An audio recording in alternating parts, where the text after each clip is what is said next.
आज का श्लोक है श्रीमद् भगवद गीता अध्याय 5 श्लोक का नंबर 23। शक्तोनिव या सोढुं प्राप्य शरीर विमोक्षणता कामक्रोधोद्भवं वेगं सम युक्त स सुखी नरम। शब्दार्थ श्री प्रभुपाद द्वारा। शक्तोनिधि सामर्थ्य है, समर्थ है, इसी शरीर में, यह जो सोढु सहन करने के लिए, प्राप्त पूर्व शरीर विमोक्षणात् त्याग करने से, काम इच्छा, क्रोध तथा क्रोध से, उद्भवम उत्पन्न, वेगम वेग को, सह वह युक्त समाधि में, सह वही सुखी नरम मनुष्य। तात्पर्य श्री प्रभुपाद द्वारा। श्री प्रभुपाद की। यदि शरीर को त्यागने से पूर्व कोई मनुष्य इंद्रियों के वेगों को सहन करने तथा इच्छा एवं क्रोध को वेग को रोकने में समर्थ होता है तो वह इस संसार में सुखी रह सकता है। तो जैसे कि कृष्ण भावना भवित कर्म, जैसे भगवान हमें यही बता रहे कि निष्काम कर्म।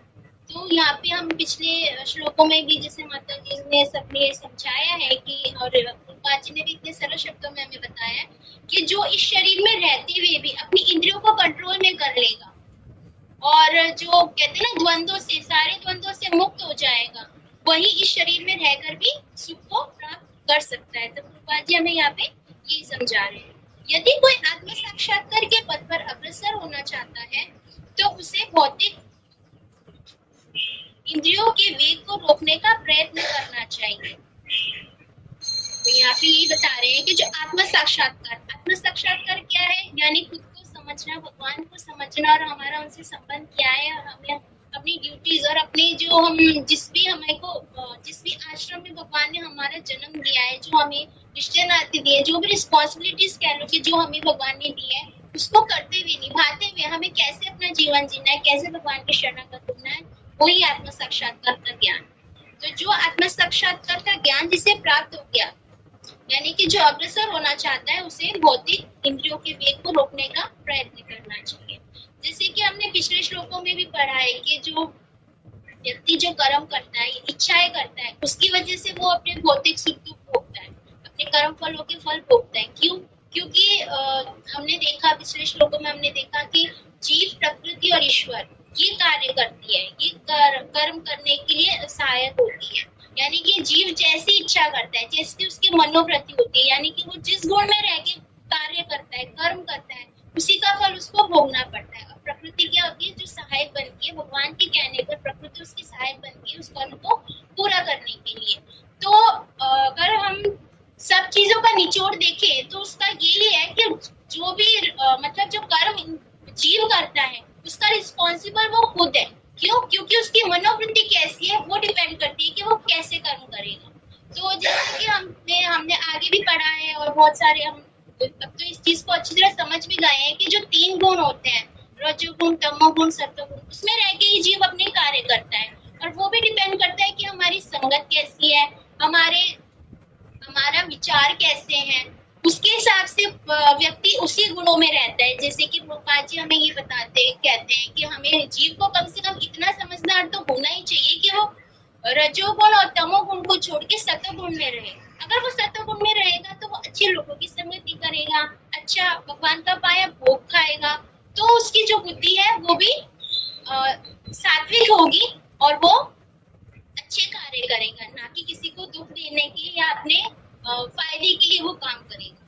तो यहाँ पे यही बता रहे हैं कि इतने श्लोकास में, इतनी जो अभी भगवत गीता का भी अध्ययन करा है, उसमें उसका जो निष्कर्ष यही निकलता है कि हमें तीनों गुणों से ऊपर उठते हुए, यानी कि तीनों गुणों से ऊपर उठने लायक तो खैर हम नहीं है, लेकिन सत्वगुण में रहते हुए हमें अपनी बुद्धि को इतना प्रखर तो बनाना ही है, इतना अपना विवेक तो हमें चाहिए कि हम ये जान सके कि भगवान कौन है, हम कौन है और हमें कैसे भगवान के प्रिय बनना है।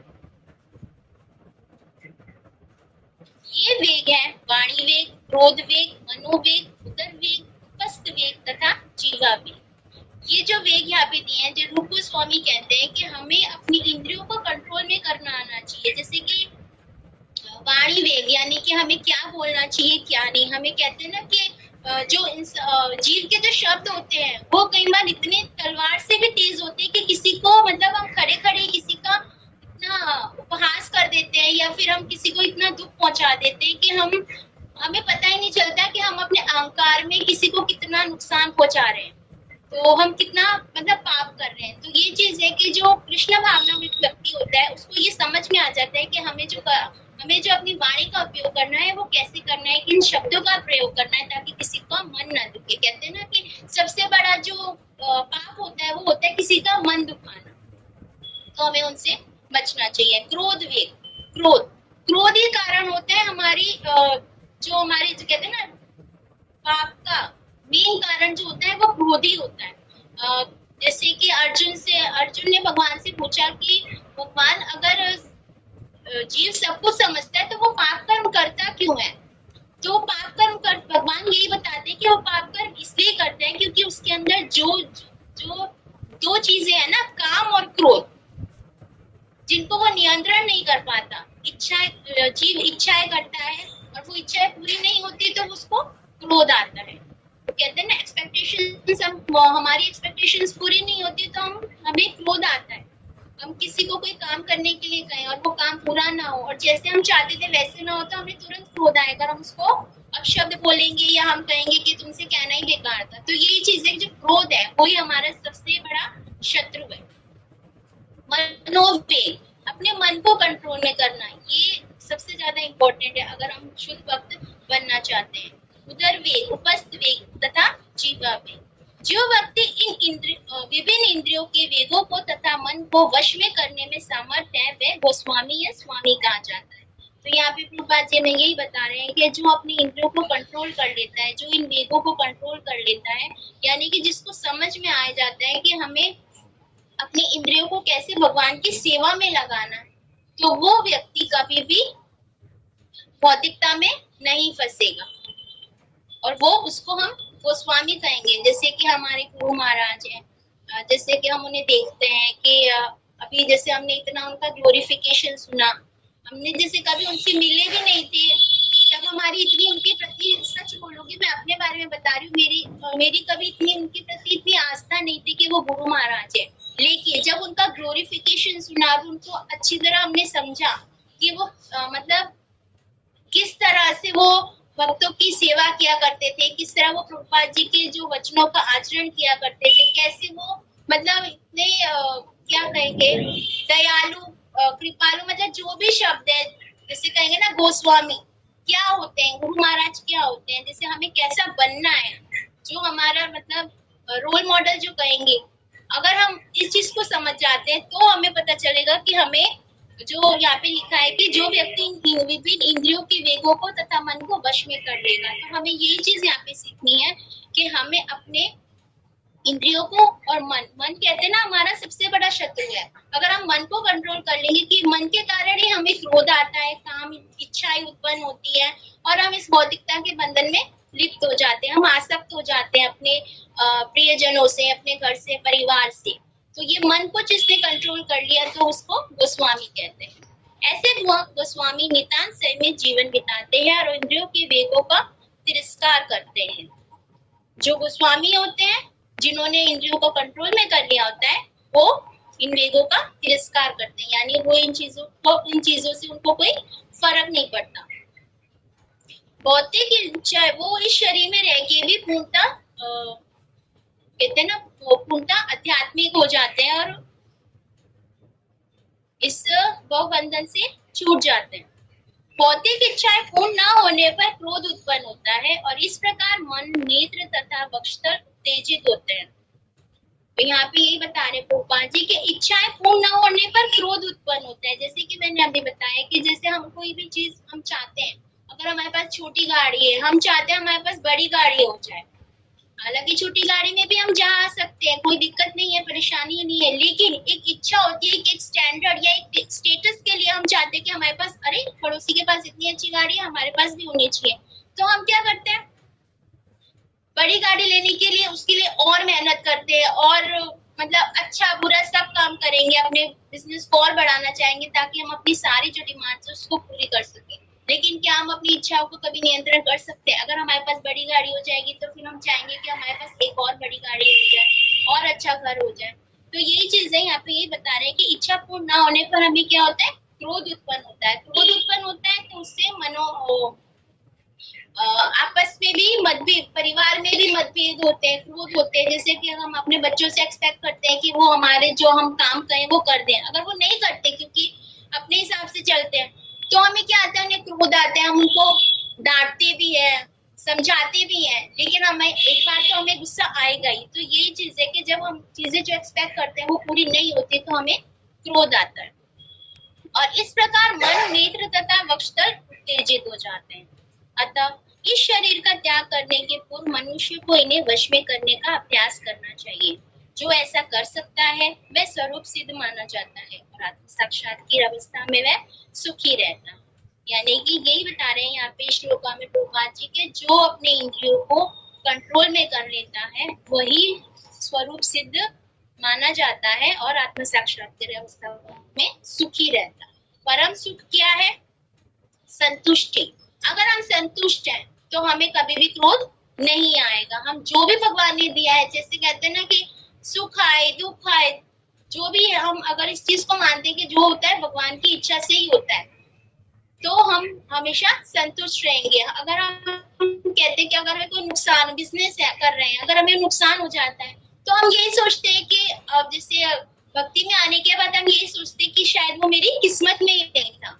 तो अब जैसे आजकल हम देखते हैं कि अगर हम कोई भी छोटा सा बिजनेस कर रहे हैं तो कंपटीशन बहुत ज्यादा है, लेकिन हमेशा हमें यही समझाया जाता है कि जो हमारी किस्मत में है वो तो हमसे कोई छीन नहीं सकता ना। जो हमारी किस्मत में है, जो भगवान ने हमें देना है वो तो हमारे पास आएगा ही। तो किसी से द्वेष करके या मतभेद करके या लड़के, भाई तुमने जो मैंने सामान अपनी शॉप में रखा है तुम नहीं रखोगे, या ऐसे कुछ लड़ाई करने से तो कुछ होगा नहीं। जो हमारी किस्मत में है वो हमें स्वतः ही मिल जाएगा। जैसे भगवान खुद ही कहते हैं कि भगवान यूं नहीं कि सिर्फ भक्तों पर ही कृपा करते हैं, लेकिन जो उनके भक्त नहीं है, यानी कि जो उनकी सेवा नहीं करते या उनका नाम नहीं लेते, भगवान उन पर भी कृपालु होते हैं। तो यही चीज यहाँ पे है कि जो स्वरूप सिद्ध माना जाता है वह आत्म साक्षात्कार की अवस्था में सुखी रहता है, यानी कि वो हमेशा संतुष्ट रहता है। योगी का कर्तव्य है कि वे इच्छा तथा क्रोध के विष को वश में करने का भरसक प्रयत्न करें। यानी कि यही हमें कहते हैं ना, ट्राई टिल यू सक्सीड।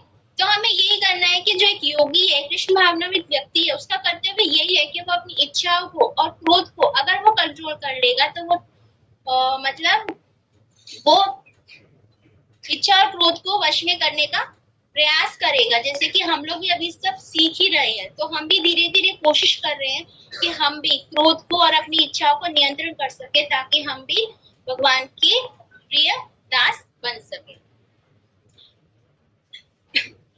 तो इस श्लोका में यही बताया गया है कि जैसे मन की इच्छाएं समाप्त नहीं होती। जैसे कि हम देखें कि अगर कोई रेस्टोरेंट में कोई ऑफर निकली है कि अनलिमिटेड खाना खा सकते हो आप 200 रुपए, तो हम ये देखेंगे जो हमारा पेट है वो तो लिमिटेड ही है ना, वो अनलिमिटेड खाना तो नहीं खा सकता, लेकिन वो क्या सोचता है कि मैं ज्यादा से ज्यादा उसका सेवन कर लूं ताकि मेरे को फायदा हो, लेकिन उसको ये नहीं पता कि बाद में उसकी तबीयत भी खराब हो सकती है। तो यही चीज है कि हम लोग भौतिकता में इतने फंसे हुए हैं कि हम लोग अपना जो समय है इतना वेस्ट कर देते हैं इन चीजों में, अपने बिजनेस को बढ़ाने में, अपने इच्छाओं को पूरा करने में, कि जो असली समय जो हमारी होता है, जो मतलब हमें जिसमें लगाना है भगवान की सेवा में, वो हम गवा देते हैं। जिससे कहते हैं ना कि जो भक्ति करनी चाहिए वो तो बुढ़ापे में करनी चाहिए। अब हम लोग भी जैसे माला करते सब कहते हैं तुम तो अभी इतनी छोटी उम्र है, अभी से तुम इसमें लगे, अभी तो तुम्हारा ये है कि तुम घूमो फिरो, अपने बच्चों को देखो, लेकिन वो ये नहीं समझ पाते कि वास्तविक ज्ञान क्या है। वो यही है, जो भगवत गीता पढ़ेगा, जो प्रभुपाद जी के वेदों को पढ़ेगा, वो ये समझ पाएगा कि असली सुख किसमें है।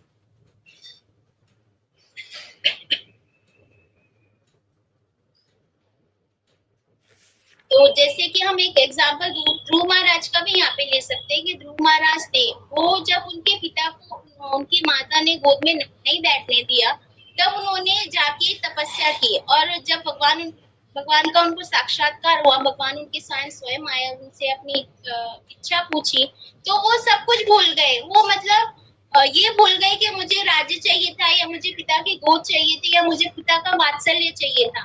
उन्होंने क्या किया, भगवान को ही भगवान से मांग लिया, भगवान की भक्ति मांग ली।